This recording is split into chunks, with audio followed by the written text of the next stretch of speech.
Good afternoon, everyone. Today is Wednesday, February 9th. It's 3:05 p.m. I am calling this regular meeting of the Academic Senate to order. I'm going to try and scream through our orderly stuff, as I usually take a lot of time on it, but we have so much on the agenda and so much good work to do that I want to make sure that I'm just glossing over it. So if at any time people feel like they're missing something or what are we doing procedurally, raise your hand, ask. We have a set of community values that the Senate worked on previously. Today, I think I'll highlight number 6. This is one that comes up often, the WAIT acronym. Why am I talking, or why aren't I talking? So if you have something to contribute, please do. A diversity of viewpoints and voices is important for not only the work of the Senate, but also the credibility.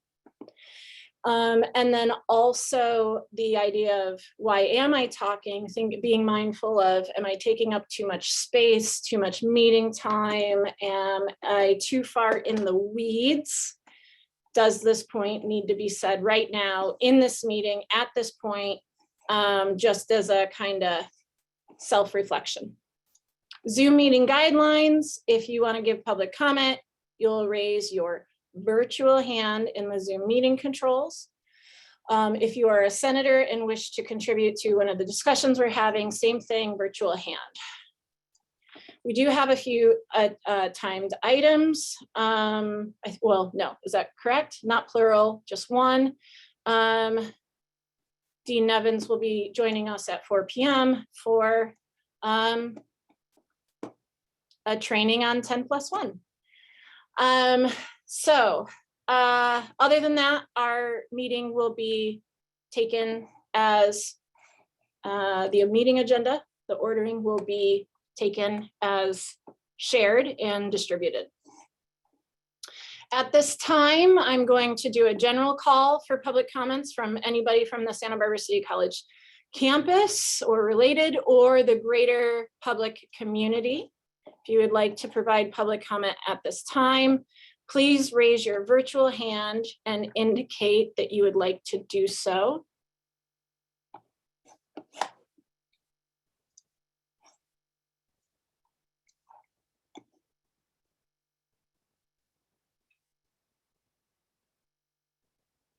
Okay, I am seeing no indication that public comment is requested at this time, so I'm going to move along. Thank you very much to Christina, our interim Academic Senate Administrative Assistant. She got together all of the January minutes for us for review. Sorry about that, Business Department here on campus. So we have the meeting minutes from our special meeting on January 12th.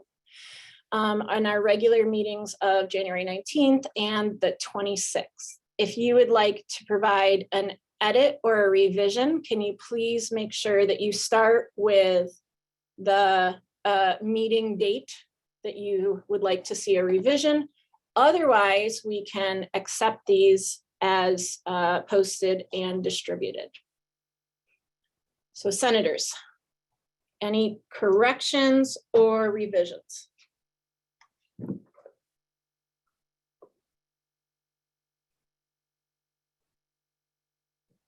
Just gonna put my desk up while I wait. Okay, I'm seeing and hearing none. So unless I hear otherwise, I would like to accept the meeting minutes of the special meeting on January 12th, the regular meeting on January 19th, and the meeting on January 26th as posted and distributed.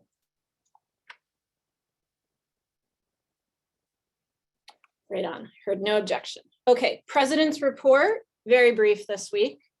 I'm gonna try to make up for the other weeks when I drone on. Our Faculty Association President, Cornelia Alzheimer sent out an email to the faculty body today, credit faculty body today, indicating that the MOU for our spring 2020 return to campus agreement has been almost entirely finalized. Just needs the formal signatures and accepting by the board. On today's agenda, although I doubt we will get to it, is our local Senate's discussion around planning for the State Academic Senate Spring Plenary. Who will go? How are we going to go? Who's going to go in person? Who's going to attend virtually and whatnot? So that's on the agenda, although I don't think that we will be able to talk about it. But I did want to mention that the Academic Senate Foundation of California offers scholarships for faculty from around the state to attend the State Academic Senate plenaries. The email was sent out today about it, announcing the scholarship opportunity, and are due March 8th. As a quick reminder, the State Academic Senate decided not to have, so hold on, let me back up. The State Academic Senate is having a hybrid spring plenary, meaning they will offer both virtual and in-person meeting simultaneously, synchronously. They have decided to move away from a tiered system where they charge the virtual participants less than the in-person participants, meaning no matter how a person attends, whether virtually or in person, the registration cost is $495. That is going to definitely affect the number of people that we can send both virtually and in person, especially because in person, the registration is the same, but then we have travel costs that we usually cover for people and hotel arrangements. So with that in mind, senators, please share out with your entire faculty body, not just full-time, not just part-time, not just credit, also non-credit as well, that these scholarship opportunities are there. They're open to all faculty from around the state. And they are going to prioritize people that have never received such funding in the past or haven't been to a state plenary in the past. So this is an opportunity, I think, for people to get involved at the state level, collaborate, make connections. Also, we have been very successful in the past. I remember, I think it was a full year ago now that we had, I think, upwards of 6 scholarship recipients in this way. And so it was really awesome that so many of us got to go. So all I'm trying to say is please make sure if you're interested in going to the fall plenary to throw your hat in, so to speak, and apply for the scholarship so that we can send as many people as possible, because I do think Senate sponsorship is going to be limited. The last thing I want to share with you all is, and I know a number of emails have gone around, just a second, Anna, that Sally Sanger, she has many roles on campus. She is both credit part-time faculty and non-credit part-time faculty. She has been honored with the, let me get the pronunciation of this right, Dean Murakami Advocate of the Year Award as a faculty advocate whose work has impacted statewide efforts. So she's going to be honored with this award at a conference in March in Sacramento held by the Faculty Association of California Community Colleges. So if you haven't already done so, please make sure that you reach out to Sally and send her a congratulations, because this is really awesome that she's been honored in this way and just is a testament to how much hard work she does. Anna? I just had a clarifying question about the plenary. Was there any rationale given for why the tiered charging system is going away? There was, and I can send it to you. I don't know that I necessarily agree with their rationale, so I don't know that you're going to be psyched on it either. But the too long didn't read version that I'll give you now is that it costs a lot of money to put on, and that they're serving both modalities, and that they are basically taking the number of participants, or rather the cost of the production in total divided by the number of participants. Like I said, I don't think that you're gonna like the rationale. I don't know that I necessarily did either, and I don't know that it's necessarily rationale. There was more nuanced conversation around it that I can send to you in the Senate and bring back next week for my president's report, or just post it so people can read it. It's not a rationale, it's a calculation of how they got the amount, but that is what was shared out when they announced this idea of the flat fee. Okay, thanks. Yeah, I know. Any other clarifying questions for me? And let me write that down before I forget. And as I write down to do that, to bring the language back and share it out, at least amongst senators in the meantime, and then add it to my Senate president's report for next week, I'll ask, are there any Senate liaisons that would like to give a brief oral report highlighting anything from their written report that's posted on the agenda?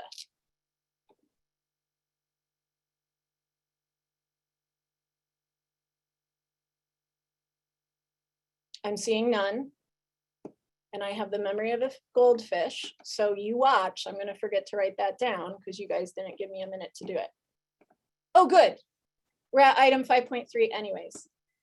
Our executive vice president's report. So Dr. Kathy Scott, please take it away so I can have a moment to write this on my to-do list. Thank you, Ray. My memory is worse than that of the goldfish. So there you go. Okay, I do have a few things I'd like to go over, and I'll try to be very brief. We do have communication coming out or going out to the faculty who will be returning on February 22nd. The long document, the COVID communication for faculty and staff, it's about a 5-page document that is being updated and will be one of the documents that we send. We also have a flyer that's being developed by Martha's area communications that faculty will be able to attach to their courses, and it's easy for students to understand it and read it. Language will be put on Canvas about change protocols, and we will be putting information on the website also. Sorry, excuse me. The language will mostly have to do with the changes in testing protocols. How we do have the 7-day testing requirement that students may not have been used to prior to this. We have increased the number of testing hours per day moving into these days leading into February 22nd. And faculty and students will need to get tested before they show up on the 22nd, if that's the date that they're returning, or the 23rd, whatever the day is. We will have some hours of testing available on February 21st, which I get is a holiday, but it may work well for some students and perhaps others. That's one important piece of information. Cleared 4 is another one. Some students and even some faculty may be more familiar with the Healthy Roster, and we need to make sure everyone has transitioned over to Cleared 4. I suspect there'll be some issues the first couple of days because students will have trouble.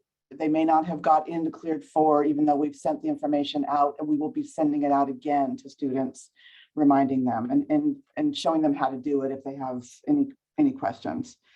The masks are maybe different for people too. It's either the N95 or the KN95. Those are at the check-in stations, and they are required.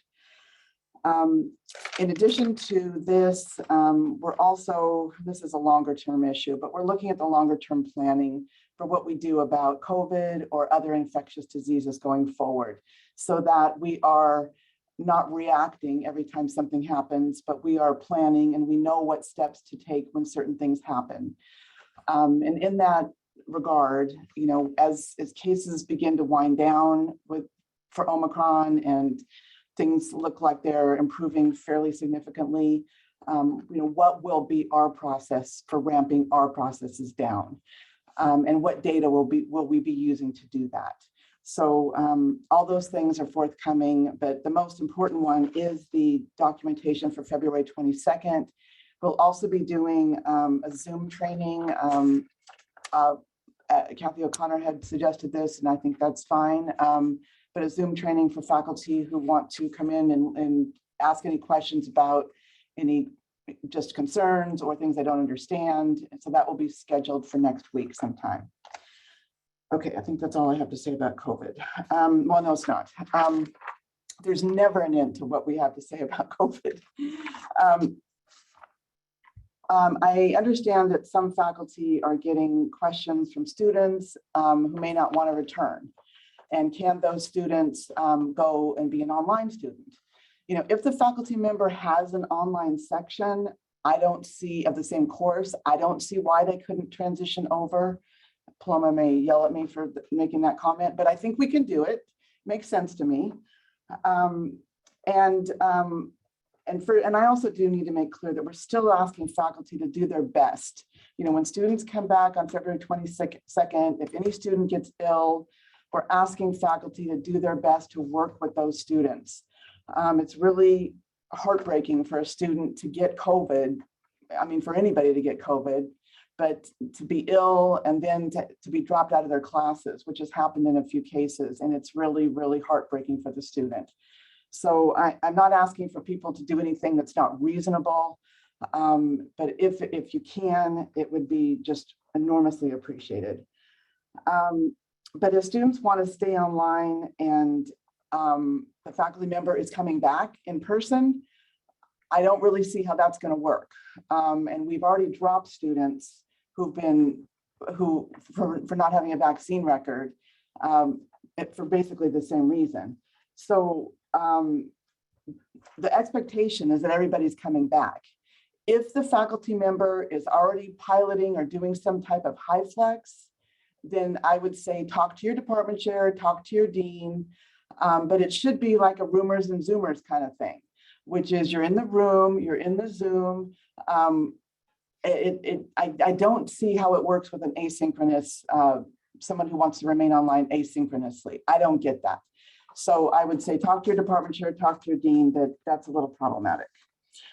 Okay, that's it for COVID. Okay, my next thing is, I know that correspondence ed is on the agenda later on, and I just wanted to give my 2 cents about this.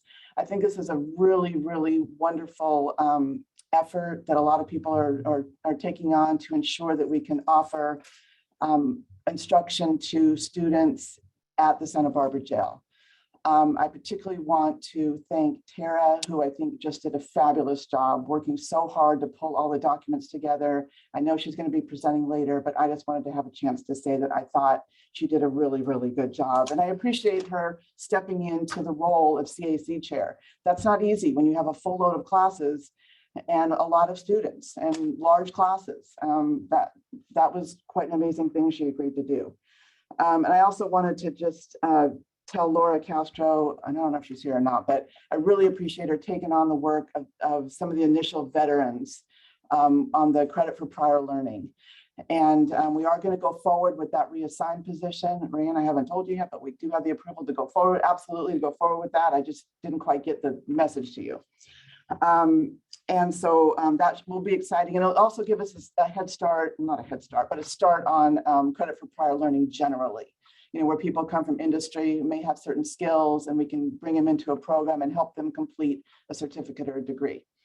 So that's it. And congratulations from me to Sally as well. And I think I'm done. Thank you very much. Any clarifying questions for Kathy at this time?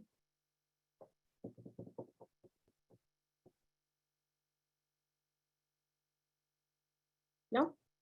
Oh, Counselor Jen, go ahead. Thank you.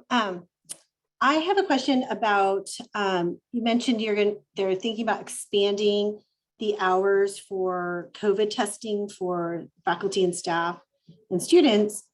I know that there is a lot of faculty and staff and students that are out of Santa Barbara County, and for them to make the trek in town for testing on the weekend or over the long weekend, et cetera, it might be not accessible for them. So curious if there's any other alternatives or anything like that. That's a really good question, and I should have addressed that. I believe that there is. I believe that, you know, people are living in some other area, they can get a test and upload it into Cleared 4. So we're going to get language out about that. I see that Martha has her hand up and she might be able to answer that better than I did, but we do understand that that's an issue. If it's helpful, is it okay if I answer that question, Ray? What I know, because I live in Ventura County myself, so there are options for being tested away from campus in the week prior to February 22nd.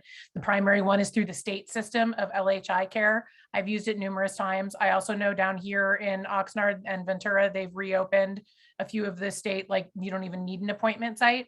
And then, yeah, Kathy's absolutely right. You can upload that to Cleared 4 or bring it with you when you come to campus. It's preferable if you upload it to Cleared 4 in advance, I believe. But if you have any issue doing that, you can just bring it when you come to campus on the first time. And at this time, it just can't be an antigen test. Correct. It does need to be a PCR lab result. And so if you go to the page on our website that has all the information about testing, including the hours for our own sites. And just by the way, we do have the most up-to-date hours posted on there right now for both next week and the following week, keeping in mind that Joyce is working to try to add more hours, I believe in particular a few evenings, but don't quote me on that, but they are current as of this morning on the website now. So if you're interested in that, and on that same page, there's information about alternate ways of getting tested. Thank you, Martha. Are they going to be putting that specific, which you mentioned, the state system, et cetera, links for that for individuals to resource? And we also have people coming up from Lompoc northern area as well. So Yeah, whenever we link to information about testing, that's all in one place. Yeah. And the language specifically says you can get tested other places. It's just that this is the local place. Just must be a PCR test, not an antigen. That could change, but right now, that is what it is. Okay, coolness. Thanks, Martha. Thanks, Kathy. Okay, right on. There was no request to agendize items at future meetings at this time. Please remind your faculty that, you know, if Senate isn't talking about something and there is a concern out there about why aren't we talking about it, be the change you want to see in the world and send that on in so that we know that we need to be talking about it. Okay, consent agenda is item 6.1, our next one. And so on our consent agenda today is only one item. The governor did extend out the suspension from December of 2021 through at least March at this point of this year. So as long as Brown Act committees such as ourselves continue to vote and approve meeting remotely in 30-day increments, we can continue to do so. So as has happened in the past, it is on our consent agenda for the Senate to do what you all would like. Previously, we have accepted this as posted and did our roll call vote to allow us to continue meeting remotely for the next 30 days. Reminder that consent agenda items are, our norm is to make the motion and accept it or not, and not make a motion to approve it, and not discuss it. So if anyone wants to discuss this item or another item on the consent agenda, today there's just one, that you would request to remove it from our consent agenda so that it can be put at the end of our today's agenda for discussion. So at this time, I would love to hear from a senator or two about what they may like to do about our consent agenda. Vice President Garcia. I would like to move that we approve the consent agenda. There is a motion on the table to approve the consent agenda. Is there a second? Second. Ellen Carey has seconded the motion.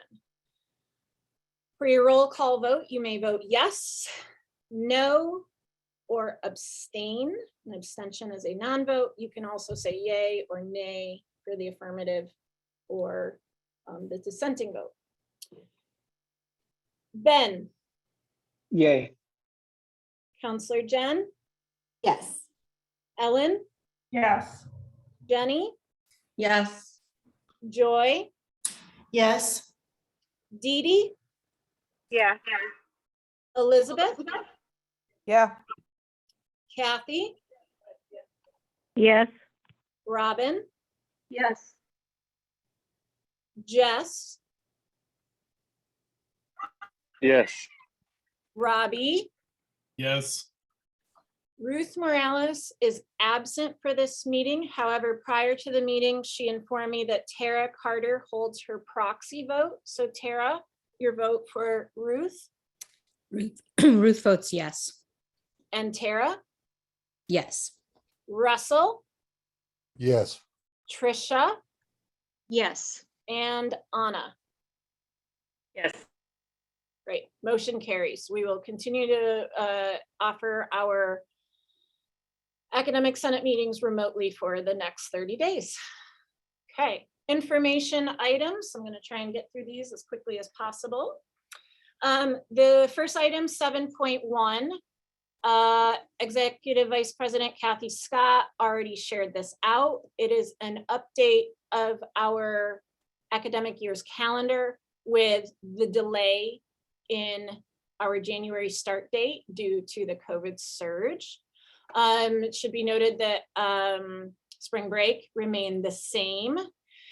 Faculty that are concerned about the finals week being pushed back are to work with their area dean about prior arrangements they may have had if this is interrupting something that you had planned. And then the only other thing I believe to make note of is that, where is it, Juneteenth will now be honored on, is it on here? Where am I missing it? On Monday.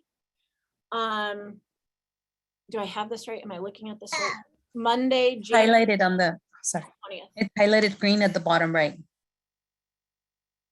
You highlighted it green at the bottom. What did you say, Chris? Monday, June 20th. There we go. Okay, that's what I thought. I was just, oh, okay. Got it. Yeah, Monday, June 20th now. It's my first time with Zoom. Sorry, everyone. So yeah, that's all we got to say about that. Just making sure that it's on the Senate agenda. Another thing that has been shared out previously is the action letter from the ACCJC, our accrediting commission.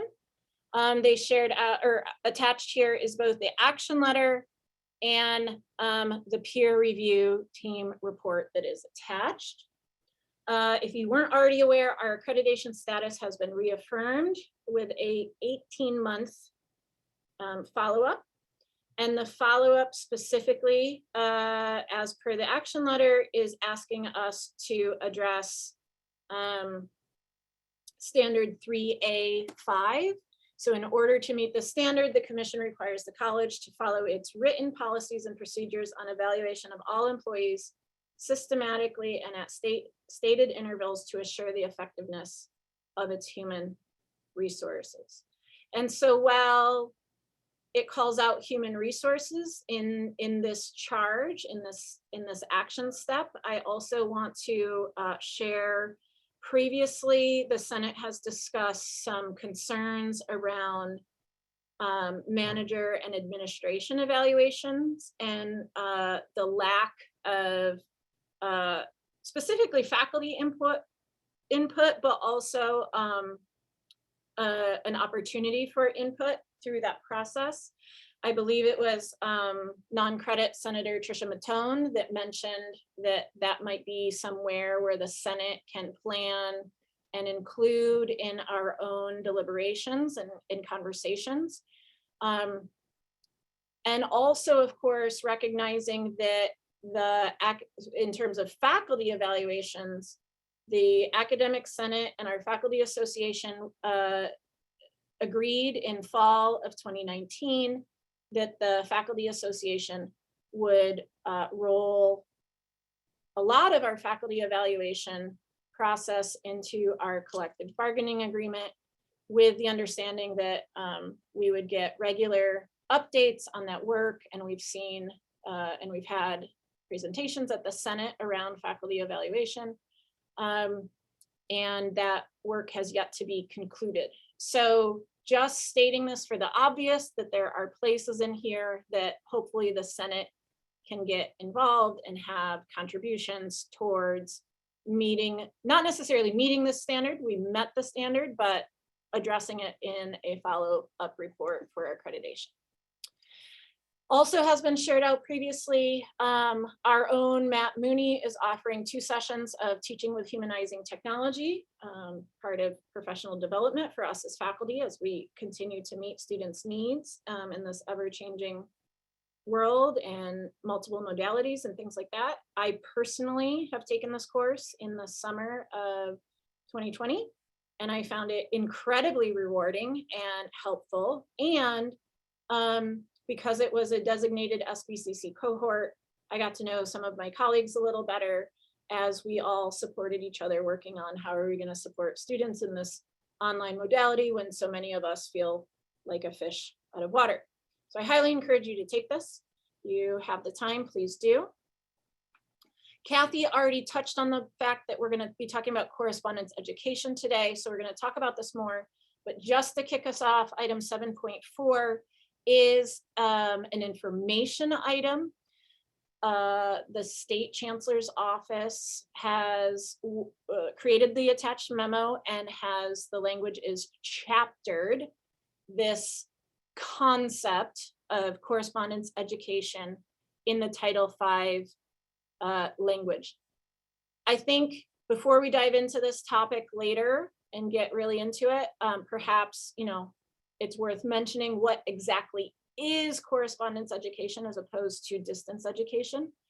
Defined by the Department of Education, distance education, and Tara's going to do a much better job at this later for me, but for now, distance education is online, is an online modality, whereas correspondence education serves students that do not have access to an online modality. Literally correspondence that can be snail mail, or as Tara highlighted earlier, delivery and pickup of the course materials. So more on that later, but the memo is here with all of the linked Title V language that has been wordsmithed and accepted and is there for all of us in the California Community College system. Okay, item 7.5. I'm going to take a really deep breath because I'm just throwing info at you all. Maybe you all need a deep breath too. Item 7.5. Your faculty representatives on BPAP are myself, Vice President of the Senate, Ana Garcia, and Daniel Spitz from the Business Division. We are the 3 appointees to BPAP, and then also a representative of the Faculty Association is invited to BPAP in an advisory role. Right now, these APs and BPs are being shared out as information, meaning BPAP met, deliberated. There weren't substantive changes to these. And so they are being shared out as information so that it can go back to BPAP. And then either if it's an AP, it goes straight to our superintendent president for exception. I keep making up that word today. Accepting and posting, or if it's a board policy, to the board for their process. So these are on as information. If you want to discuss them, please let me know or Anna know. Maybe you just have clarifying questions. We can do that now. If you want to dive into them more in terms of like, as a Senate, we need to consider this. Please let myself or steering know or request to have it agendized. I do want to, nepotism, obviously, especially in hiring, whether it's faculty hiring or in our programs and department, is definitely something that comes up. Faculty overtime is not really part of our pay structure, and so I'm glossing over that. One that perhaps does touch on our lives is the student worker one. In a lot of different areas of the college, I know in my own department, which is chemistry, we hire student workers to work in our stock rooms. We hire student workers as tutors. We hire student workers in a lot of different ways around the campus. I did want to highlight this as like a point of information coming out of the BPAP meeting. So again, there weren't necessarily substantive changes, which is why this is being shared out from BPAP as information and not for feedback.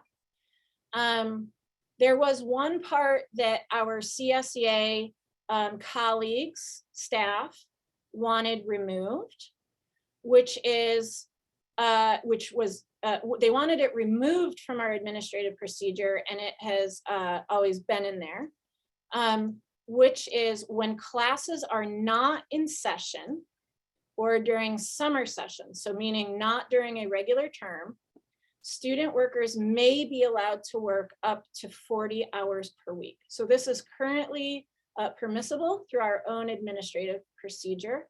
And our colleagues in staff wanted this removed. There was a feeling that while allowing our student workers to work upwards of this amount of hours per week, as opposed to the limit of 19.5 that we impose upon them during the regular semester, that this may take away from staff opportunity for work.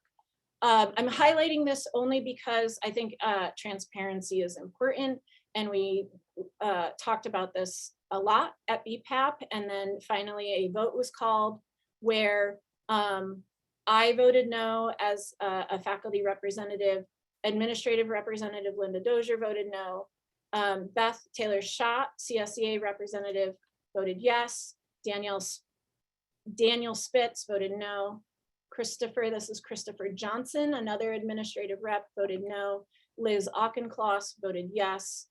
What is Valdas's last name? Valdas, escaping me right now, a CSEA rep also voted yes. Sorry, Chris, give it to me, please. Colares. There, thank you. And therefore the change failed. But I do think it's important to elevate the voice of staff in this conversation and point out that they wanted to see this changed.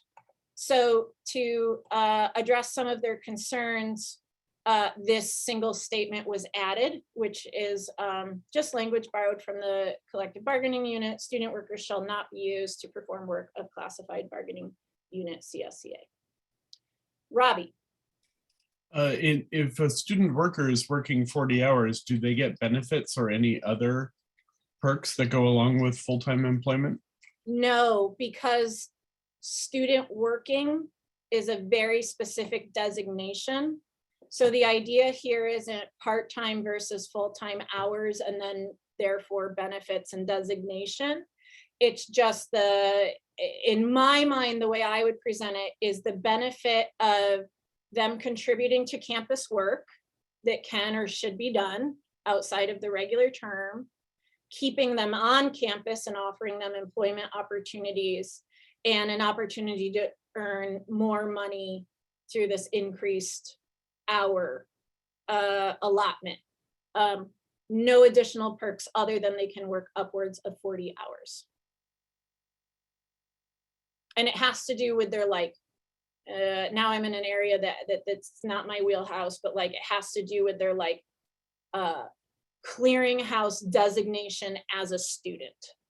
And that's why it can continue through the summer, even if they aren't taking classes, because they're still a student. And same thing over the winter break. Other questions, comments, or concerns? Especially for your BPAP members like myself or Anna? If not, it's totally okay. This is just an information item. Just wanted to highlight that. Okay. We have a timed item at 4 p.m. Dean Nevins will be giving us training on 10+1 and be sharing what he shared with the managers. Item 7.7.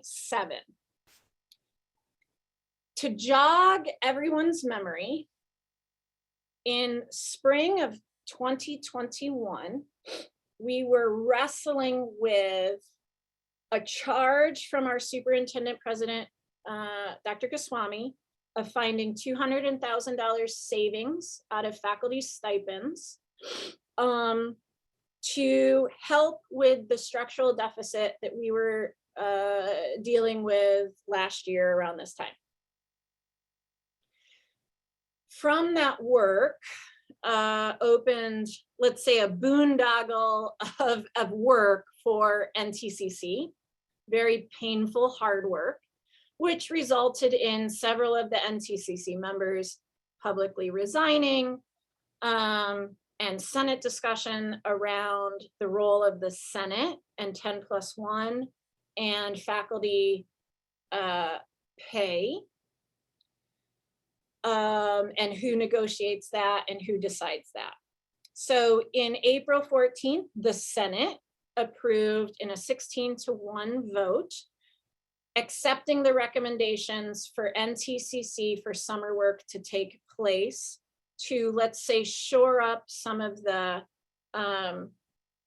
issues that Ntcc was grappling with, specifically that a lot of faculty stipends exist without documented, current and accurately documented job descriptions or deliverables, and the amount of hours associated with that work.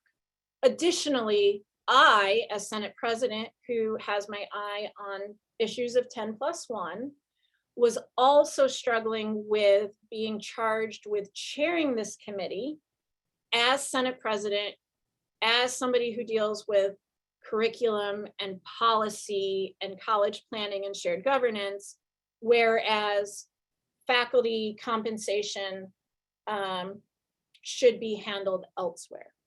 So of course, there's historical reasons why this committee was created. Of course, right? And there was really good reason at one point and all of that, and we don't have to rehash that again. Just at this moment of time, Senate voted to give very specific charges to a summer work group to work through some of the current issues that we were struggling with. That summer work group, after a call for volunteers, consisted of myself, Robbie Fisher, Pam Gunther, and now retired librarian Kenley Neufeld. So Kenley is not an author of this memo, however, contributed to this work. There are several linked documents at the top of this memo, including the language of the Senate approved recommendations for a way forward, the highly outdated Ntcc handbook that, from what I can tell, is at least, the last time it was updated was at least in the early 90s, late 90s, when there was still district policy, which we don't have and haven't had for years. Our academic senate constitution, which formally charges the constitution with very specific matters on campus, and again, plus 10.1 or 10+1.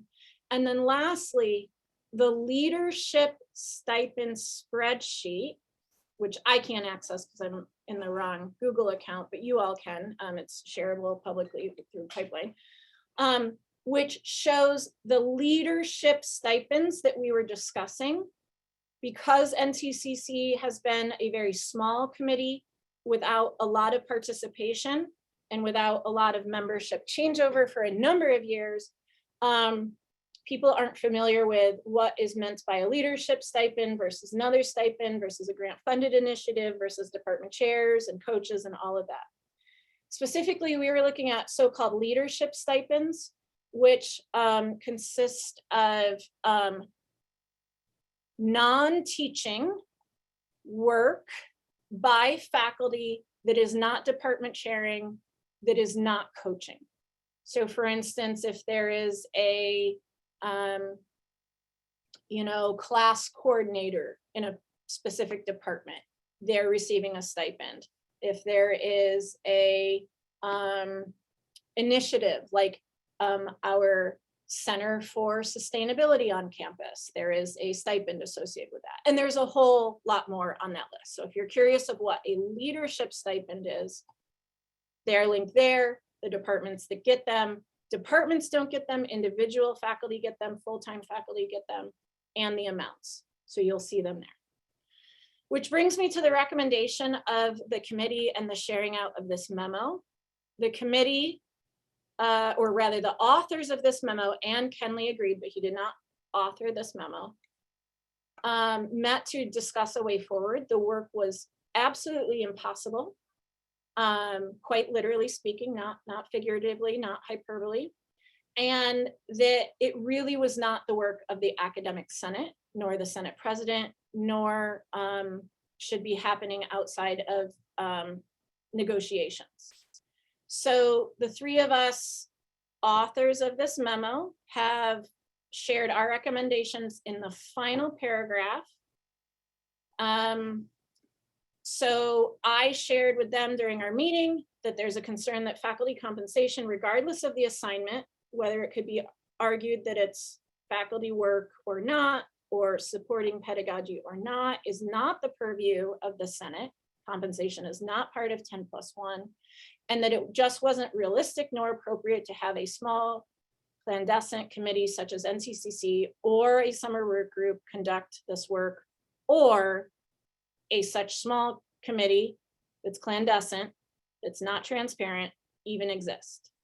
So from that conversation, it was decided to recommend to the Academic Senate by way of this memo to jettison any formal involvement to the Ntcc and reaffirm that compensation is not 10+1 and thus not the purview of the Academic Senate at Santa Barbara City College.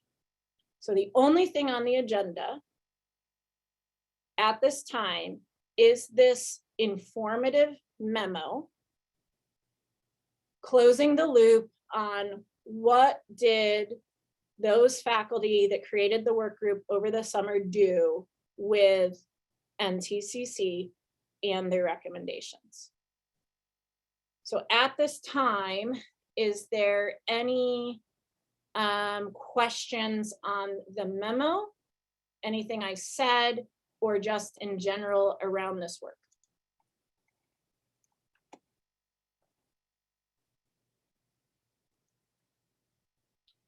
Ellen. So this is being an information item. I know we can't discuss this now, but I think. Oh, that's not true. Oh, okay. We can't discuss consent or agendas, but we can discuss information. Okay. I was going to suggest that we agendize it as an action item so we could discuss it and possibly take action on it. But if we can discuss it now, then I'll just say that I support the recommendations of the small group of you that worked on this, and I do, especially having also served on the FA board. I agree with the assessment that compensation should not be the purview of Senate and should be the FA, and we as Senate should bow out of this.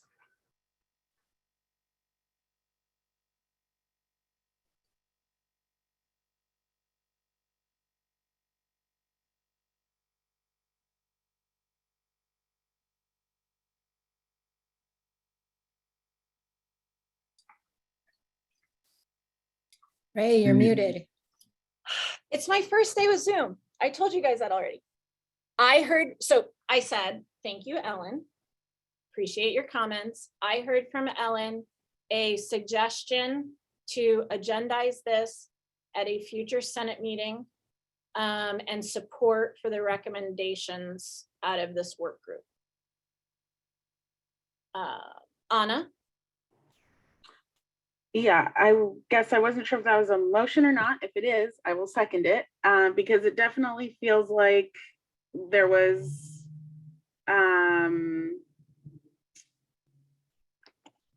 work that needed to happen and be sorted out and just like clarify what needs to happen. So in order to, since the original assignment sounds like it's not going to be manageable, then I think we need to just talk about how we move forward and make sure that the concern gets addressed.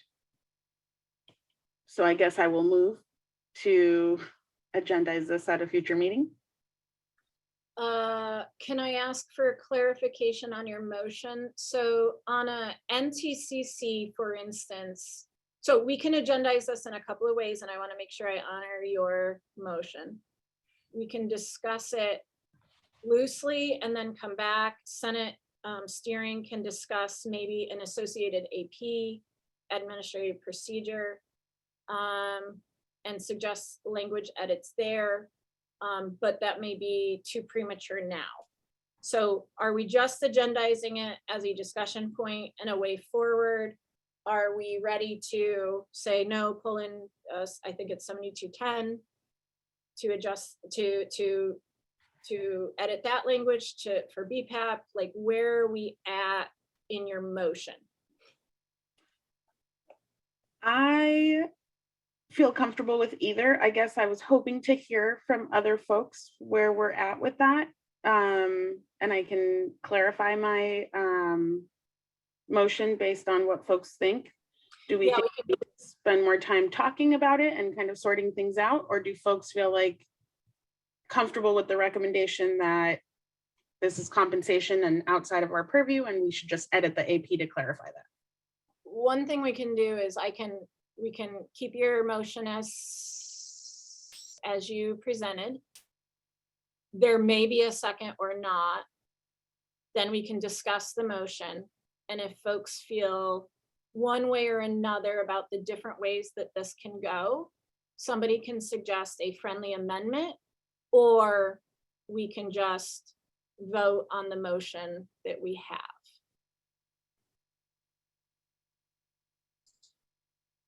Well, I'll get us started by seconding Anna's motion. So so right now the motion on the table is a direction to agendize for further discussion and potential action of this memo coming out of this summer work group discussion.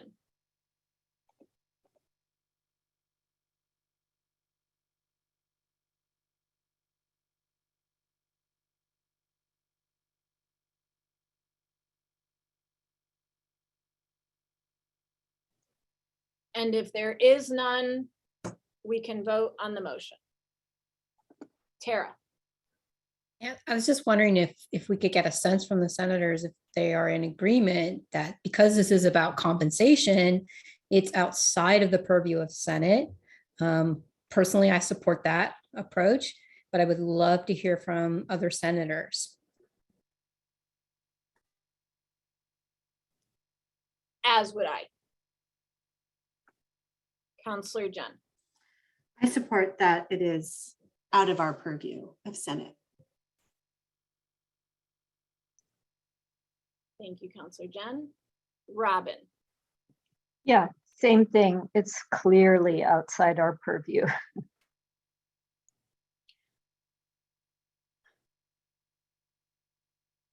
Yes.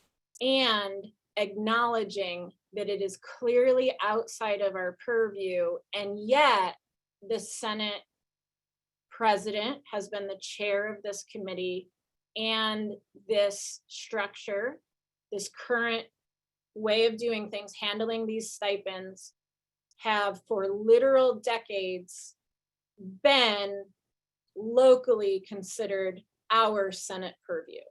So I'm highlighting this to say we are challenging several decades of norms for our campus.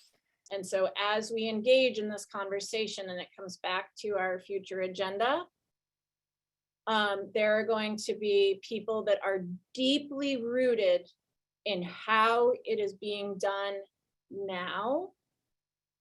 And as senators, we represent our divisions and our faculty. And so how are we going to handle that at our work at this table for our meetings? Robin. Yeah, I guess I would add to that yes, it's deeply rooted, but there have also been for at least a decade, but I would say longer, concerns about whether or not the process is impartial. And also that because it is a committee that's run by the Senate president, but has deans on it as well, that it seems to be a sort of secretive, if you will, negotiation process that is handled outside, again, of official negotiations. So I think while it may be deeply embedded and people may be invested in it for one reason or another, it's not considered by universally at all as an impartial and helpful process to all faculty leadership. And it is definitely considered to be not a negotiation process that represents all faculty leadership equally. I've heard similar arguments in the past. And that was my feeling as the chair of it. Okay, so are there further questions or discussion points? And can we do our vote to agendize this in the future? Anna? I guess I will leave space for folks to chime in if they disagree, but I think I want to amend my motion or rescind it and remake a motion, if that's okay. How about you amend your motion, and then the seconder was Ellen Carey, and she can say whether or not she accepts your amendment or not. Okay. And I would still like to hear from folks who we haven't heard from, because I think it is super important to get this feedback and that we do this collectively. But based on what I've heard so far in the agreement, it sounds like we really should just focus on the AP. So I am moving that we agendize updating the AP, what is it, 7210?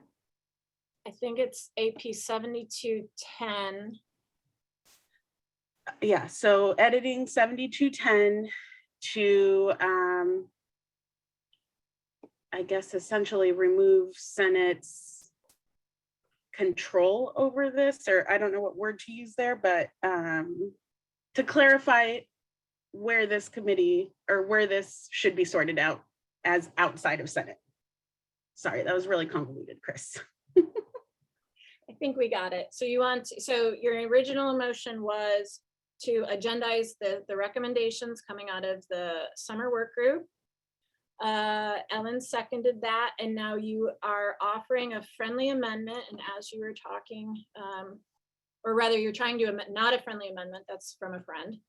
You're trying to amend your own motion by saying that we want to specifically agendize AP 7210, I pulled it up, which is our faculty, like our employee faculty administrative procedure, and specifically our faculty non-teaching faculty compensation, and the duties of this committee exist in this AP. So your amendment is to bring this AP back for updating, revision, possibly in line with this Senate work group's summer recommendations. How's that? Yes. Ellen, do you accept Anna's amendment? Yes. All right, so we have an amended motion, and I saw Robbie Fisher's hand up, who is a member of the summer work group. Robbie? I'm good, thank you. Okay. Any other discussion points? At this time, questions? Or you can save them for when we bring it back for review and discussion. Okay, roll call vote on the motion to agendize this. Ben? Yes. Counselor Jen?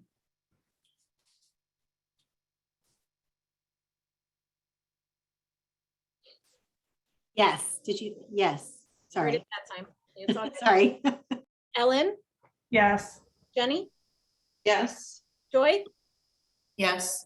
Dee Dee, Yes. Elizabeth, Yes. Kathy, Yes. Robin, Yes. Jess,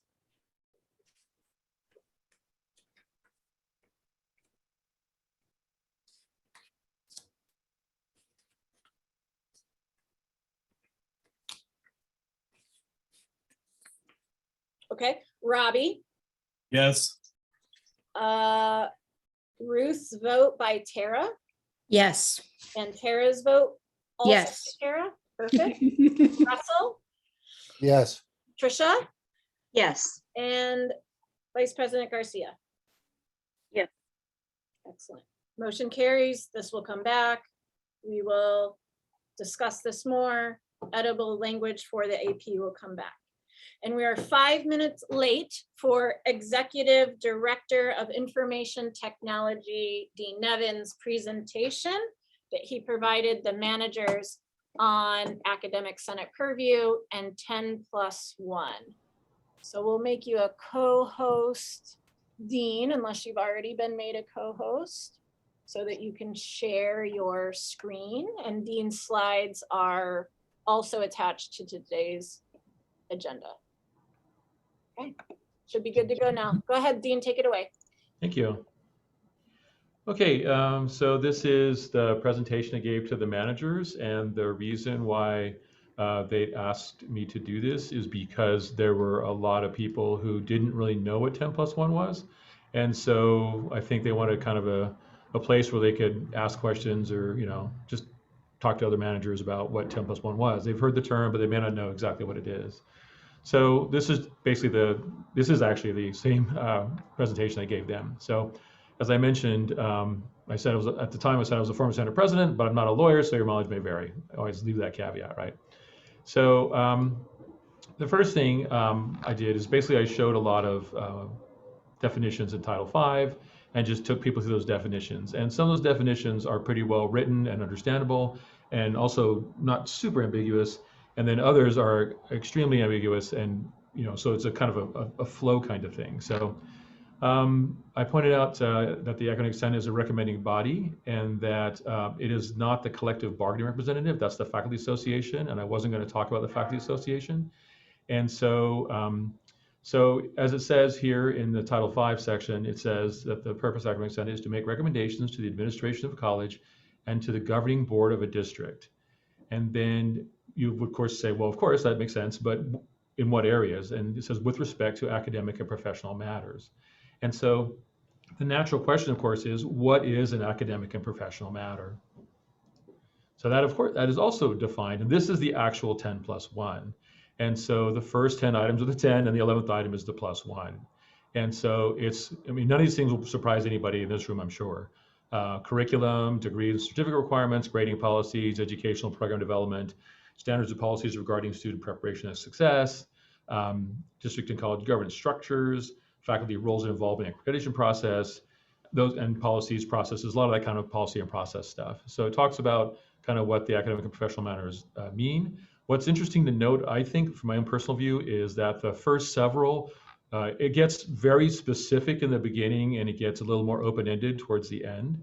And so it's not necessarily cast in stone. So sometimes there's disagreement with the administration and the faculty, and so we kind of hash it out and figure out what goes where. And one thing to notice also, there's nothing really there about working conditions. That's a purview of the collective bargaining representative. One of the things that's interesting is that the term consulting collegially is used a lot in Title V language, and that itself has a definition which is very specific. And I think, in my opinion, I think it's a very important piece because it talks about how the Senate makes recommendations to the board and what the board has to do with them. And what it does is it puts in place a framework for incorporating faculty expertise into items related to academic and professional matters.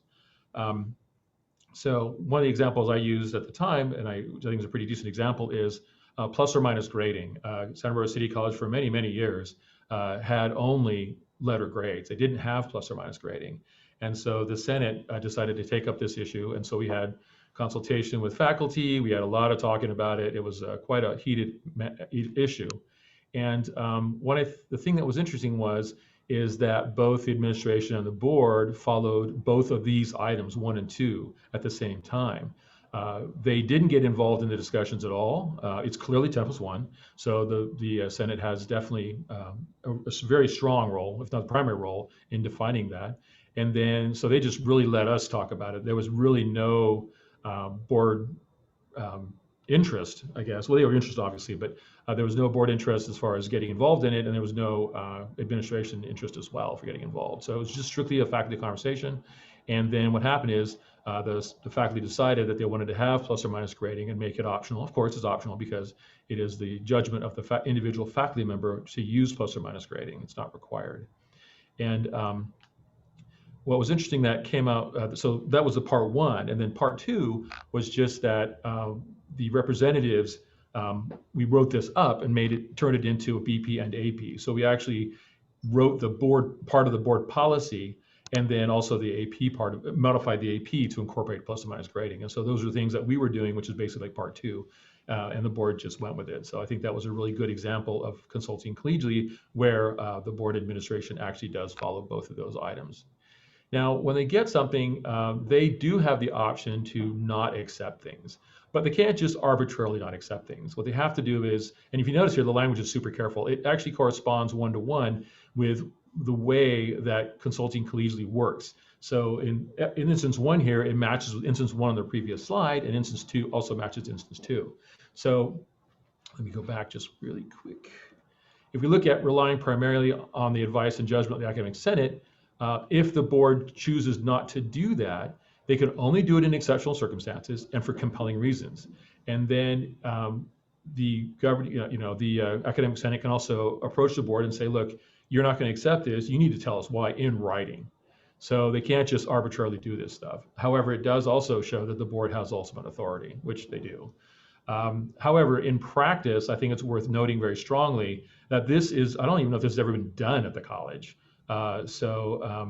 If it has, it has escaped my attention. Maybe it's something I wasn't paying attention to, but typically when it's an issue before the faculty, then it is accepted because you want to empower your faculty to make the best decisions with respect to policy related to academic professional matters. I mean, that's kind of the whole point of this. And also, I mean, you have a lot of people who know their stuff, and so you want to take advantage of all that knowledge to make a better college. So, you know, this can happen, but in reality, it rarely happens. So that was kind of, as you can see, we built this framework of how to incorporate Senate input, and then some myths arise from this. And these myths actually come from an article written by the Academic Senate for California Community Colleges, which is referenced on this page. And there was a group that was trying to disempower faculty, and so they had kind of floated these myths. And so I used this quite heavily, actually. A lot of it's just a straight copy, to be quite honest. The whole thing is basically a copy of either Title V or this particular paper written by Ntcc. So the first one was that shared governance means faculty members have the final say in curriculum matters. That's not true. The Senate is a recommending body, but the board has ultimate authority. Now, of course, we've seen that that is not unrestricted. They can't just do whatever they want. They have to actually adhere to a proper method of communication, come up with reasons, which can be disputed. I mean, those kinds of things do occur, but ultimately the board has authority. Number 2 was deferring to faculty expertise on an academic matter means accepting the majority votes of the academic senate and dismissing other perspective. That's also a myth. You would reasonably expect to give greater weight to the academic senate recommendations on academic matters, but other points of view can and should impact those decisions by the board, and they do. And of course, the board is naturally a political body. It is. They're all politicians, and so of course their constituents, how they weigh in, is going to affect their decision making as well. And then number 3, AB 1725 gave academic senates primacy on a list of campus issues. That is a myth. However, it does clarify that they have primary responsibility for making recommendations to the board in matters of curriculum and academic standards. But that's pretty much it. What's nice about that is that there was a movement to actually disempower senates and limit their abilities to weigh in on things. And AB 1725 strengthened that significantly, which I think was a very good thing. So, And that was the whole presentation. It was very short. Any questions?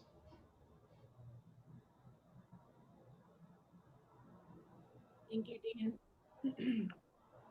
Apologize for my camera muting. Also No catching worries. lunch. Questions for Dean, senators? Robin. Yeah, I apologize that I have my camera off. My internet is not working so great today. I have several questions, not necessarily about the presentation, since I've heard presentations like this a number of times over my tenure.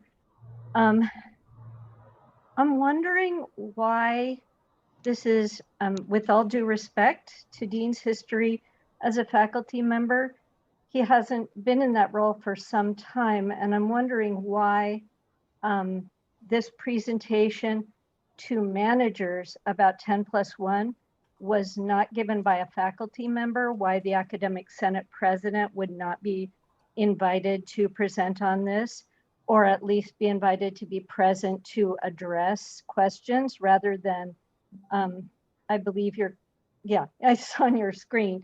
So you're currently the director of IT. I'm just really wondering how this came about. I was sort of surprised that you were presenting on 10+1 at the Academic Senate as a manager who's not in a faculty role. The example, for example, of plus or minus grading is an example that is at least 10 years old, probably farther back. I'm trying to remember from when we voted on that. And I just think there are so many more current questions and issues that our current Academic Senate president or other faculty could address with regards to this.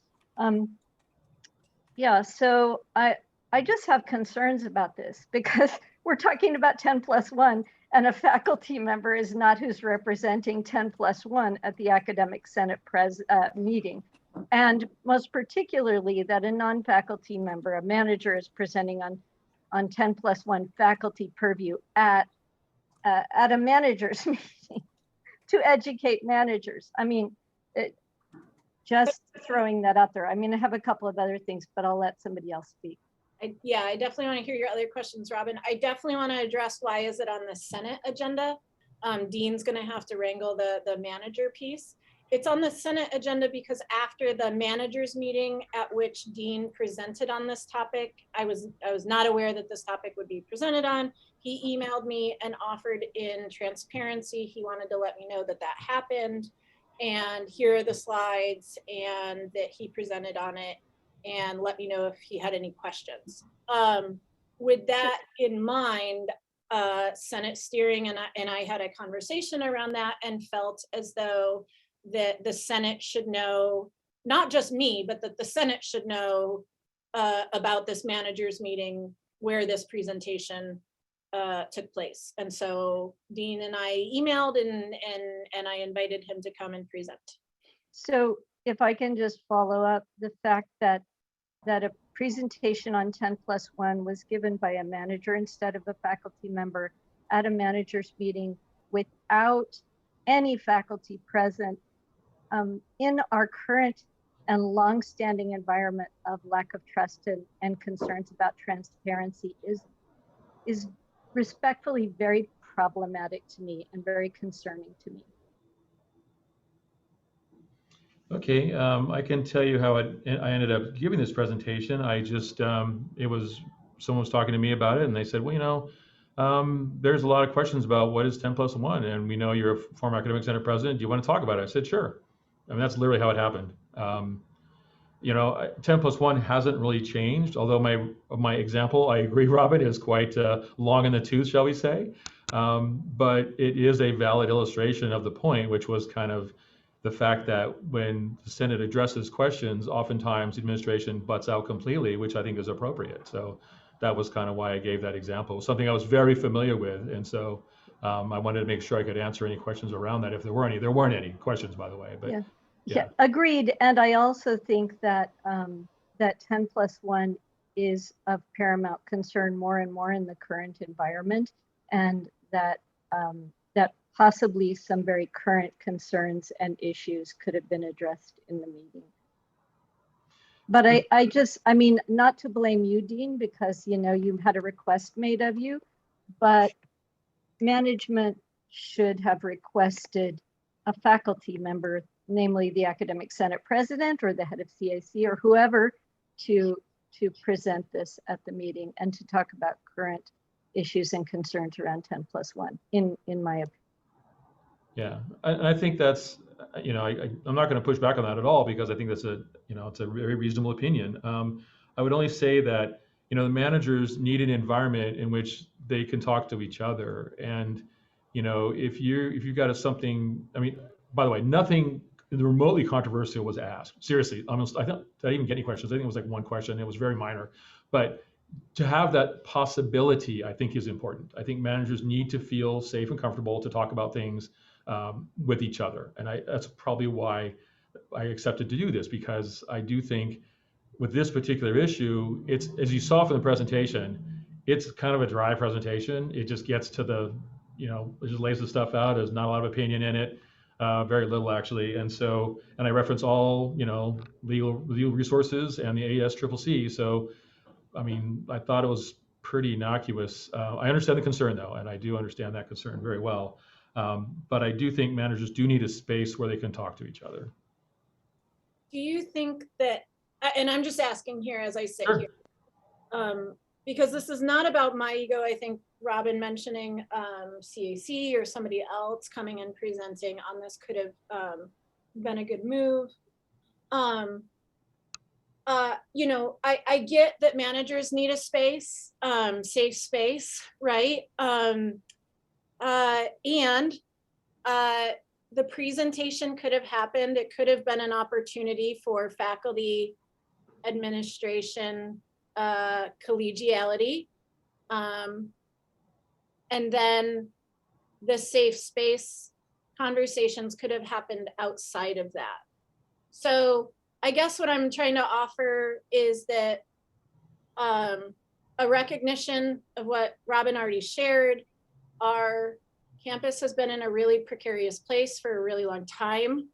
And there has been a lot of criticism to our leadership that things aren't transparent, they aren't inclusive, there's a division. And then we all wring our hands and ask questions, why, and how can we do better, and how do we fix this? And I'd just like to share that I feel strongly that this was a great opportunity to have a communication bridge be made. And then that safe space conversation where everybody talks about my shoe choice, shoes choice, or Tara's, you know, silly bulleted items could have happened after we weren't there. So, you know, just, I mean, this isn't, you know, it's feedback, Dean. I appreciate knowing, in interest of transparency, as you shared, a heads up ahead of time would have been appreciated. And then also, I think faculty are deeply concerned that there was this safe space managers meeting, and also recognizing once again that there are several bodies on campus that have safe spaces. The managers being one of them, the deans being another, president's cabinet being another.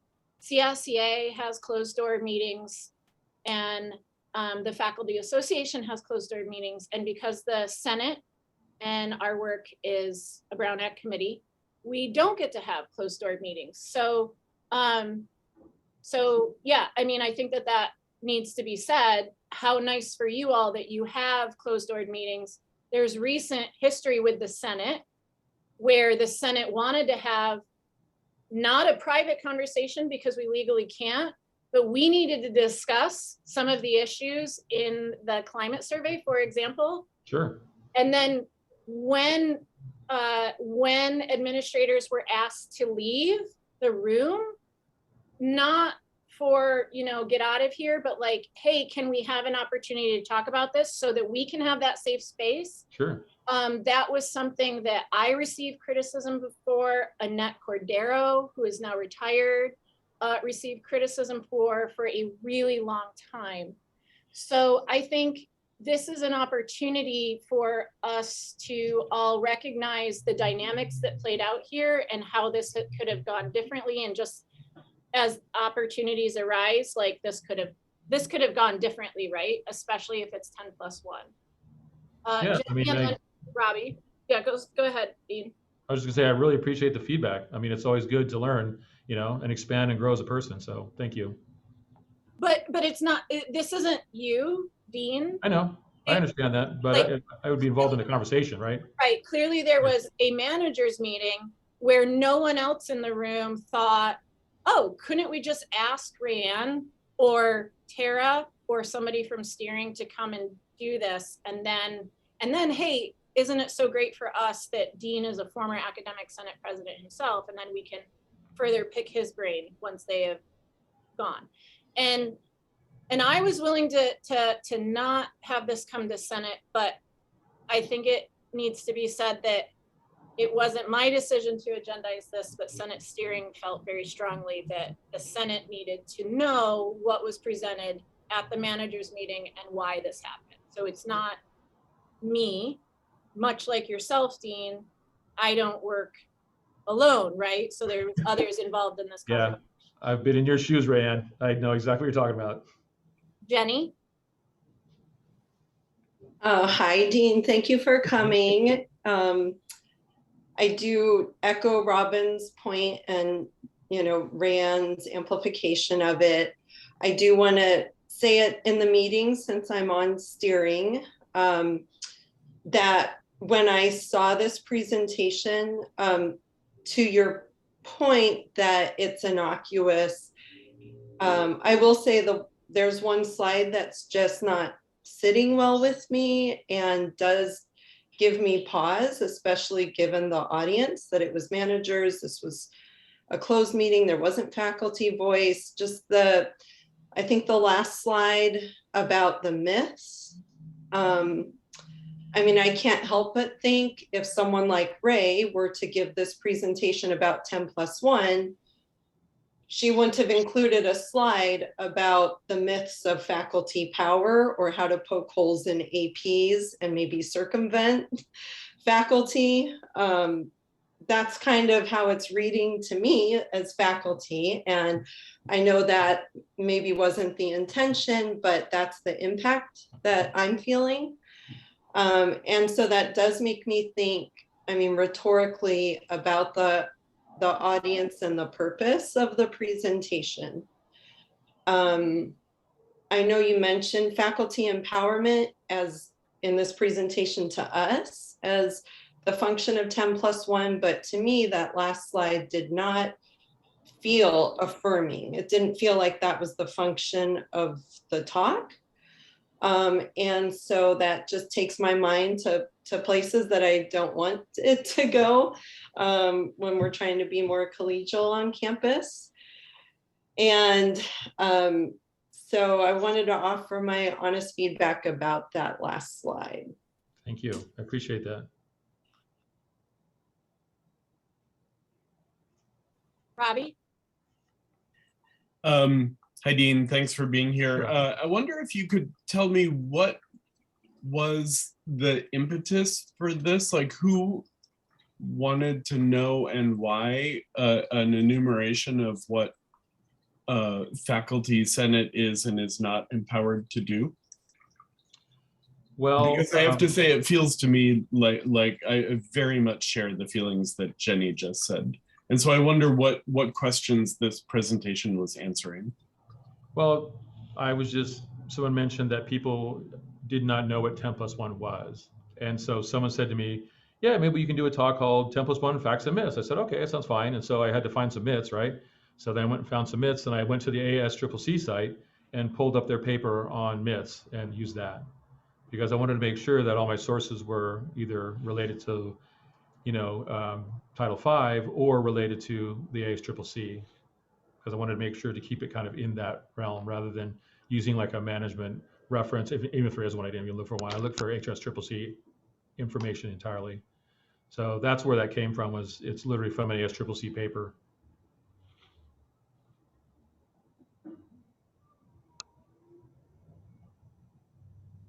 Anna? I don't want to belabor the point. I think the point has been made. I just wanted to express why transparency on the earlier side of it would have been helpful, and just reiterate that that's what I would like to see more of. Because when we read it, I hear what you're saying, and I'm going to choose to believe that and let that be the case. But when we read it, it puts us in a place where we have to make meaning of what we're reading in the context that we're existing in, right? So I just wanted to reiterate that I think if something's being shared for transparency purposes, ideally, if we have the capacity to, we're doing it ahead of time. We're trying to collaborate with each other so that there's no room for misinterpretations or misunderstandings. I appreciate you coming here and taking this feedback. Thank you for having me, and thank you for the feedback. Robin, and then we should definitely wrap up. Yeah, I'll say again, thanks, Dean. And the feedback is definitely not for you alone, and I hope you're not taking it that way. I'm not. Anna just sort of verbalized what I was trying to wrap my head around, which is that we have to make meaning after the fact with the bits of information that we're being given. And in that context, the notion that management needed a safe space to discuss faculty purview under 10+1 is causing a lot of question marks in my head that shouldn't probably exist and wouldn't exist if there had been an open discussion of faculty about faculty purview and management about what questions and concerns they might have around 10+1. So I do think that once again, the lack of transparency up front and inclusion is the cause of a lot of issues and question marks here, as it always is, and it always causes problems in our ongoing context on campus. And I find that my head is just swimming with why management needed a safe space. I understand safe space very well, and I understand that we've needed it on a lot of issues, but this seems to be an informational presentation, and my head is sort of swimming around why it needed to be a safe space conversation. What was not safe about the conversation of 10+1 among managers? Okay. And that's just what happens when this happens, right? Yeah. Okay. So heard you all loud and clear, and so this should inform action going forward, hopefully. So thank you all very much for the feedback, and thank you very much, Ray, for reaching out and inviting me. Appreciate that. Yeah, well, like I mentioned, it was, a Senate steering discussion to agendize this. So thank you for being a willing participant in hearing this feedback. And I, appreciate knowing that this happened at all. Because quite frankly, Dean, had you not emailed me, I wouldn't have known at all. And so, yeah, so I think it's good. And hopefully we can move forward. So appreciate it. Thanks, Dean. Thank you very much. Have a good rest of your meeting. Okay, now we are on to our next item, 7 point, I've lost track. But I do know the agenda item is Tara Carter providing us with a presentation to recapitulate the points that we have discussed previously that we're all still struggling with around class materials. So previous conversations and previous labels of class materials and where they purchased and where the material fees are assessed, whether it's at the bookstore or through a curriculum approval process and then charged by student counts, so on and so forth, have resulted in us conflating several different things. And so before we continue on our resolution work and giving our CAC committee, CA committee, we always have that redundancy, direction from the Senate as they requested around what do we do with, quote, material fees, as our summer schedules are coming up and School of Modern Language will once again want to know CAC's standing on whether or not they will approve the material fees again, or whether that needs to go to the bookstore. And related conversations, steering thought that it was super important that we had a presentation of teasing apart all of these different things so that we all know exactly what we're talking about. So thank you to Tara for being the willing member of steering to do this for us for everyone's benefit and so that we can have a better conversation that's clear. So Tara, go ahead, take it away. Thank you, Ray. And thank you to Chris for making me a co-host so I can share my screen with you all. So as Ray was mentioning, one of our items today is to reconsider our resolution on instructional material costs for students. And what Senate steering realized was that there were 3 different issues packed into this one resolution.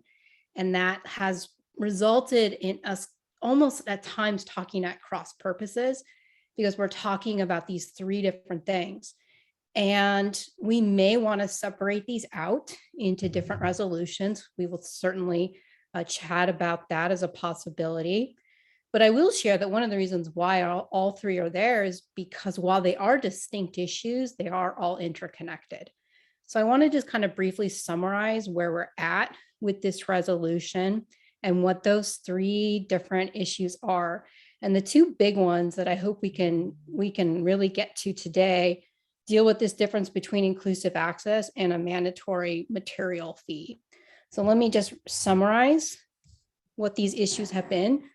The first one has to do with inclusive access. And once again, this is through the bookstore. And I really, really want to thank Cindy for coming and sharing with us what inclusive access is. And you all probably can recall the flyer that the bookstore put together for faculty to better understand what inclusive access is.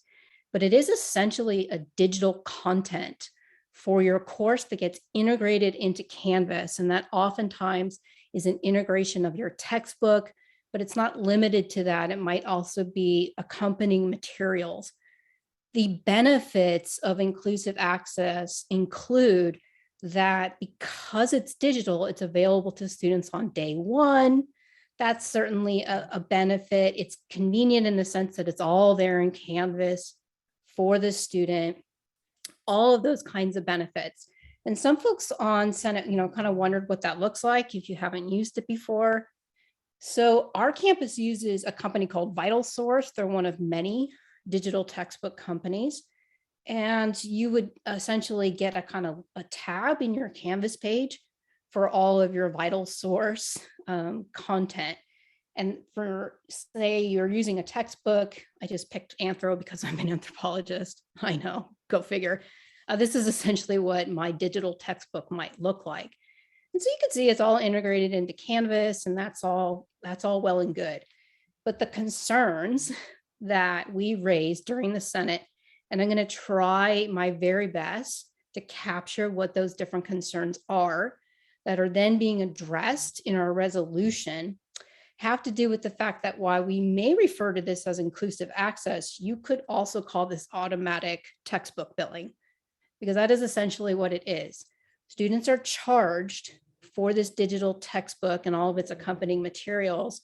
And then there's a little bit of a lead time for when they could decide to keep it or not, and when they actually pay for it. But we are essentially removing that choice from the student by making this an automatic textbook billing.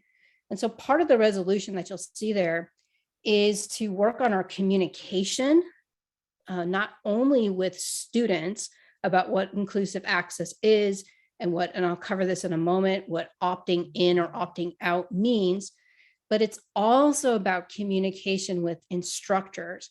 to better understand, yes, there are those benefits of inclusive access, but please be mindful that there are some drawbacks to using inclusive access that you might be able to ameliorate and then make it a perfectly wonderful system for yourself. So part of the resolution then is about professional development.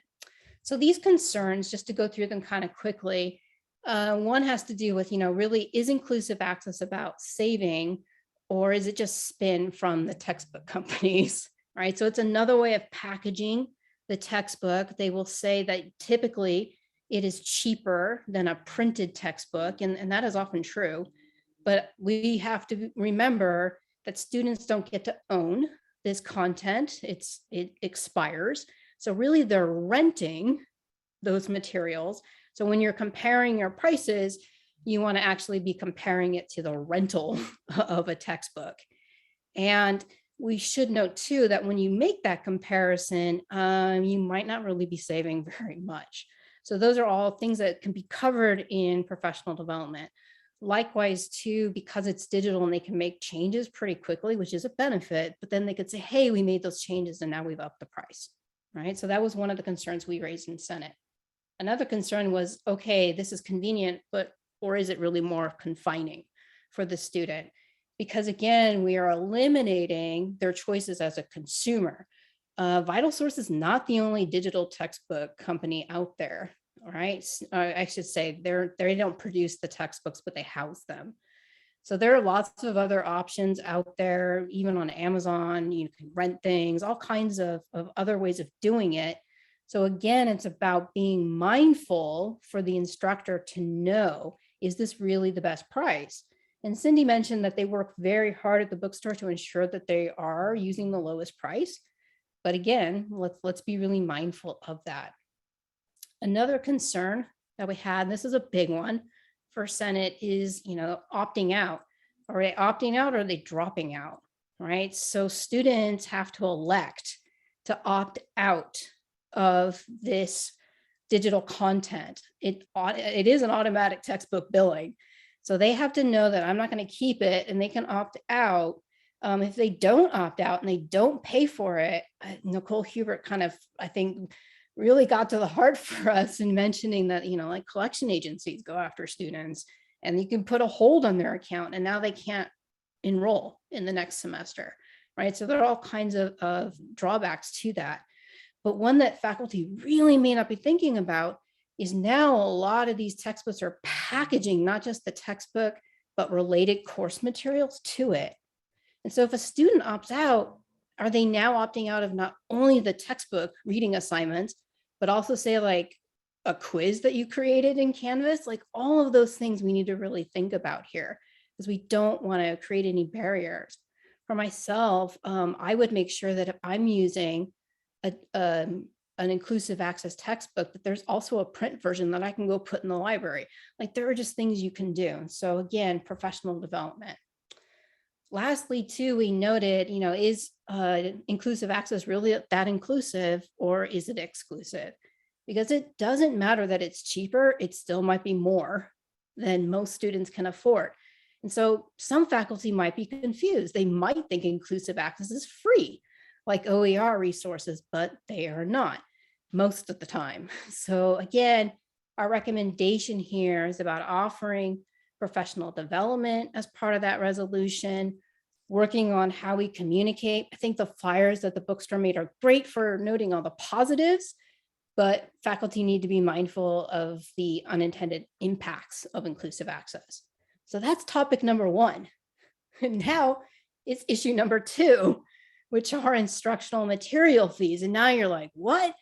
What does this have to do with inclusive access? Well, if you look here for the School of Modern Languages, and I will blow it up for you, they have a $90 material fee for, oh, say it with me, inclusive access course materials.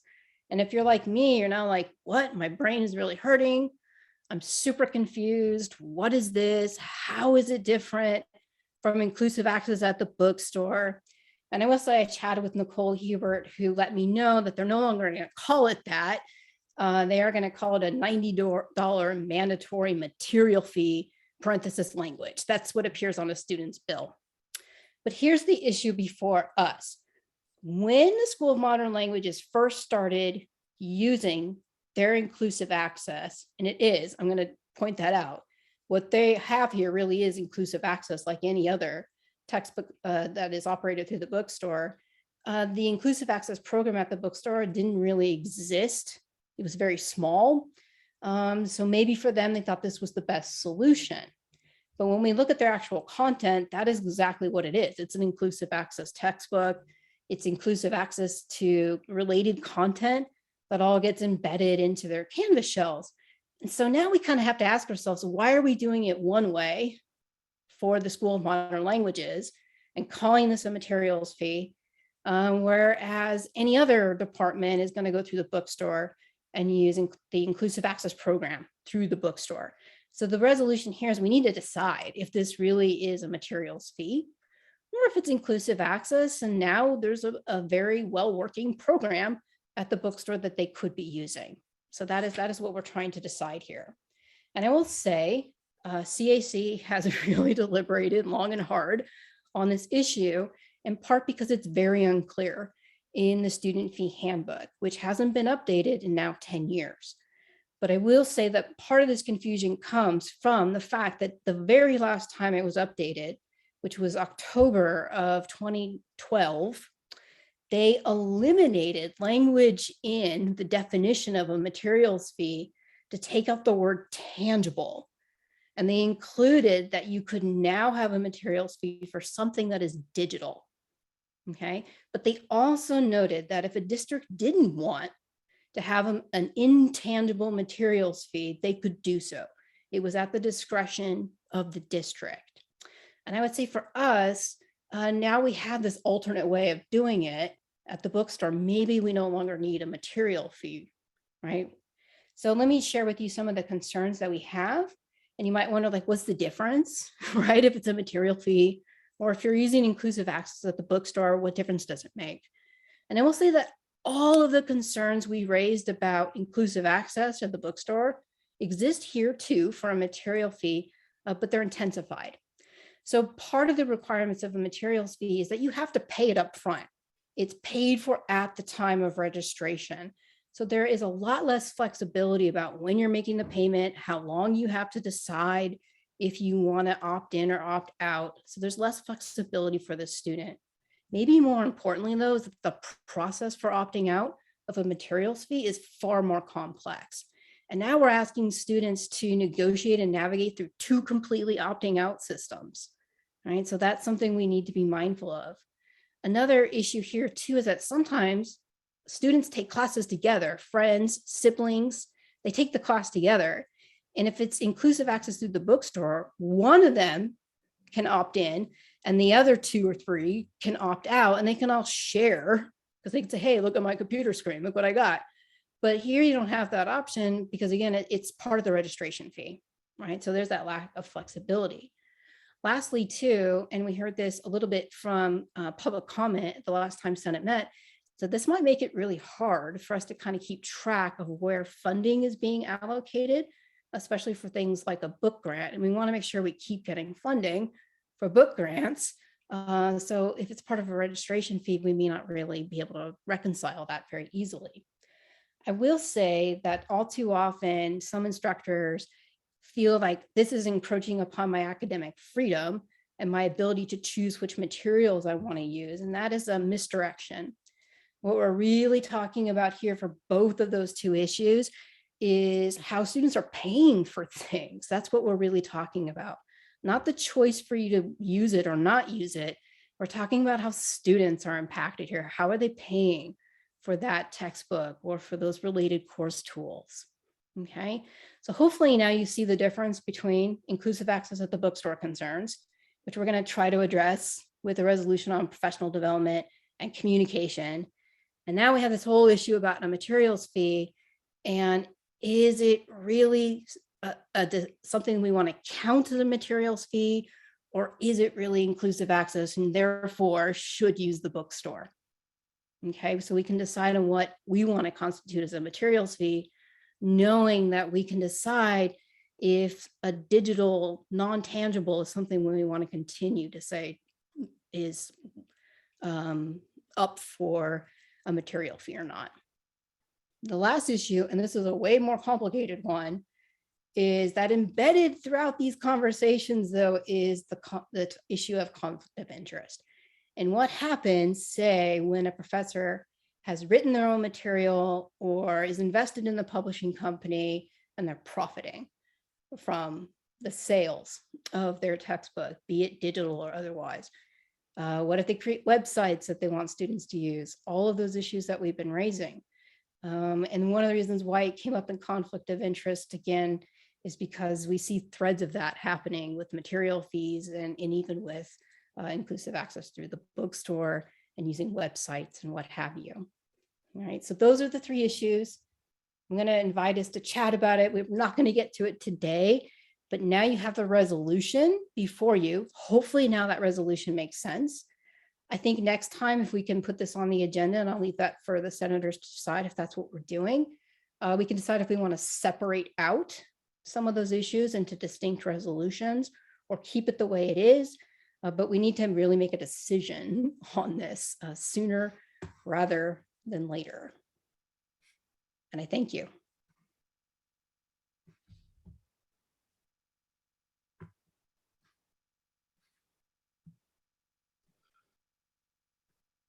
Amazing work.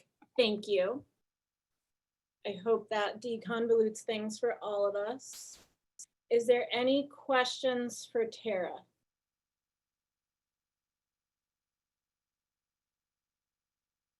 Robin. Sorry, I seem to have my hand up a lot today. Tara, thanks for the presentation.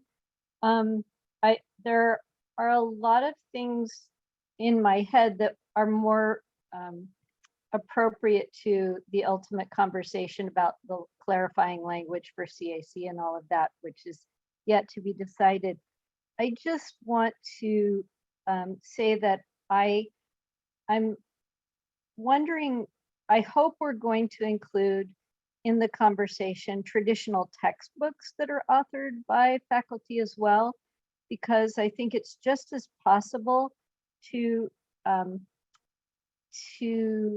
restrict student access by requiring a textbook that all of the quizzes and tests are based on in an online or face-to-face class. I'm thinking specifically of a class my son took last semester, which may not be appropriate to bring in, but he took a class that every quiz was read this chapter in my textbook, consider it my words talking to you, and every evaluation, every assessment was based on the textbook. So it would have been really difficult not to have access to a copy of that textbook. And while that could be put on reserve, so I recognize there are some different access issues with online materials, I hope that we'll have that bigger conversation too. And thanks to Ray for including that article about instructors assigning their own materials and the implications of that, because I do think it's all the same conversation. And I also really appreciate you pointing out the difference between academic freedom concerns and access concerns. And I look forward to hearing how we'll tackle those when we provide guidance.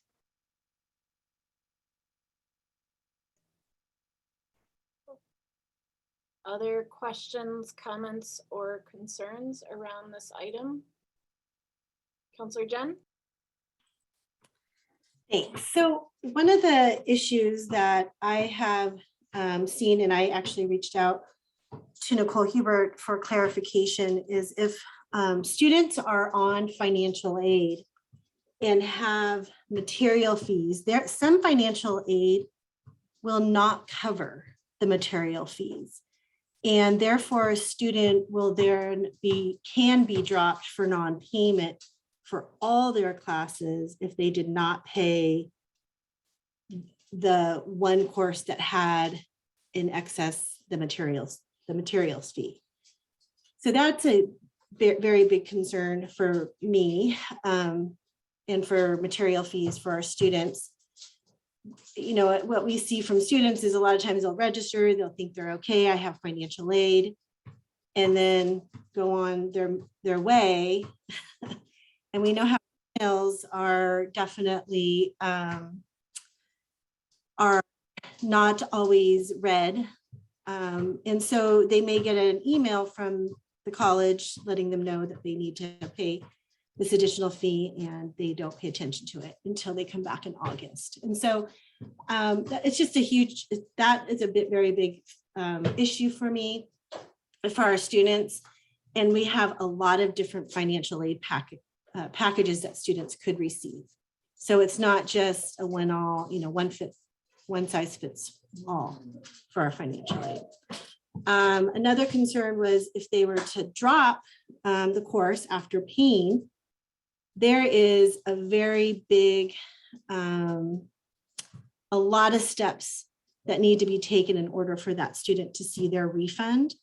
And again, and not student-centered, and you know, students want their money back. And so there's a huge process. I would say that the steps that Nicole sent me was about 5 steps that need to have taken place in order for them to get their material fees back. So something I just want to point out that is a very big concern for me when talking about material fees.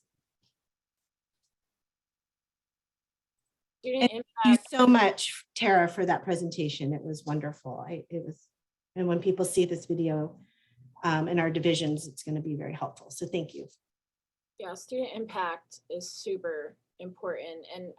And Ellen brought this to steering as well, that ESD has this insight into what is happening on the student side of things, other than just, oh, some student enrolled in my course and then they dropped and then that was that, right? Or they bought a textbook and then not, right? So like, thank you, Ellen and Counselor Jen, for bringing that perspective to this conversation, because again, impact over.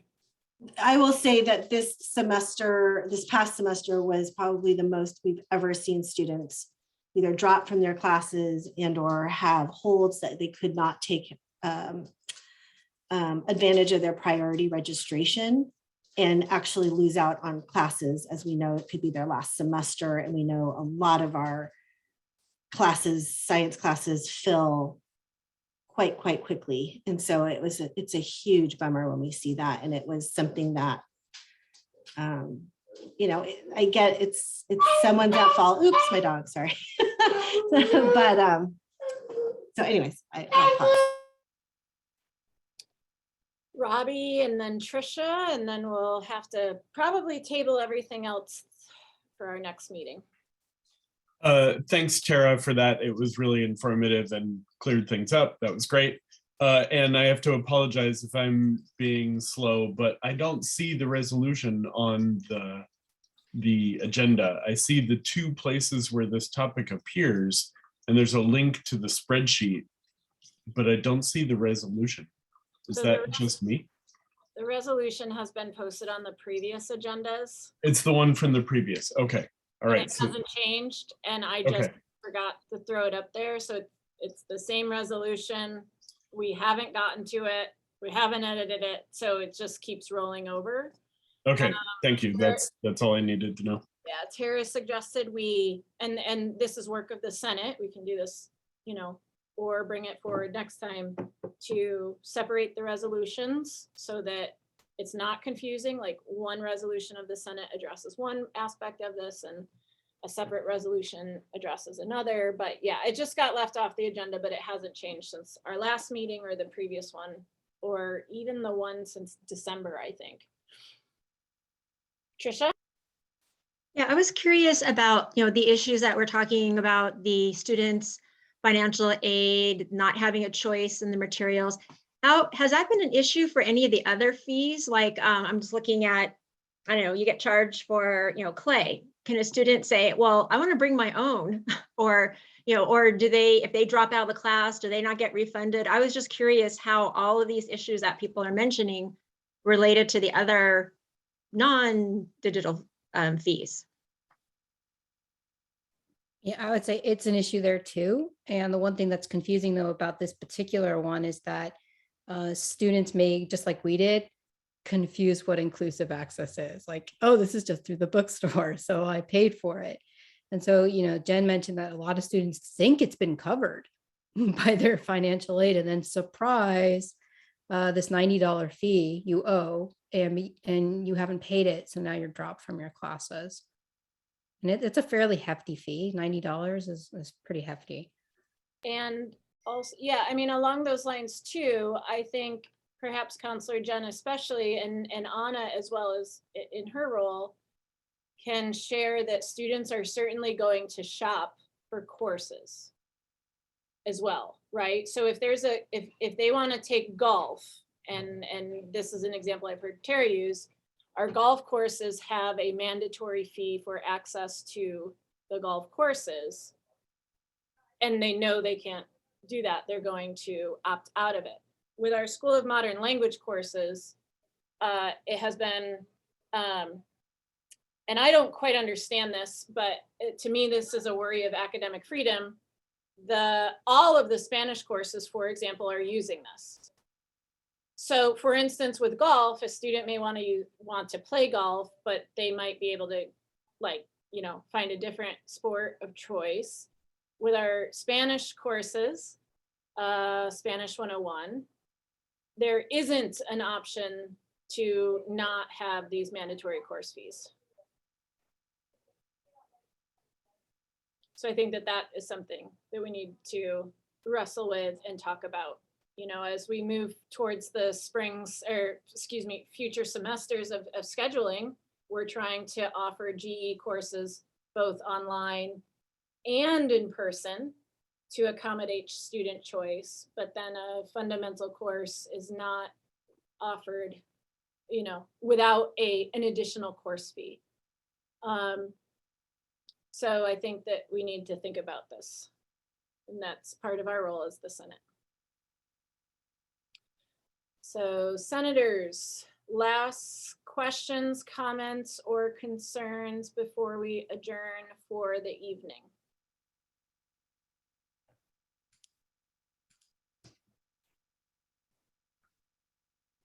Tara?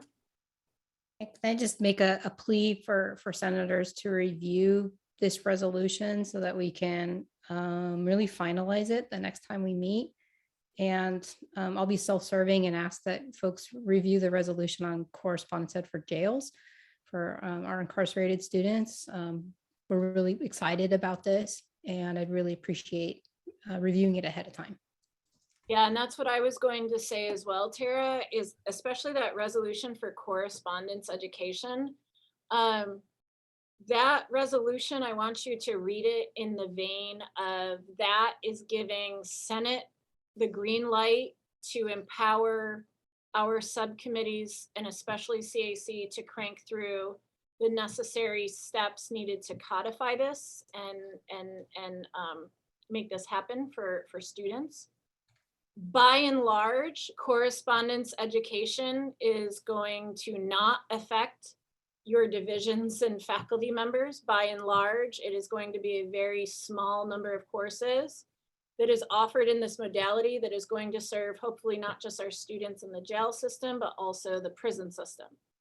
So please read the resolution in the vein of this resolution is supporting the philosophy and the idea that we want to work towards this and empowering the procedural changes so that we can.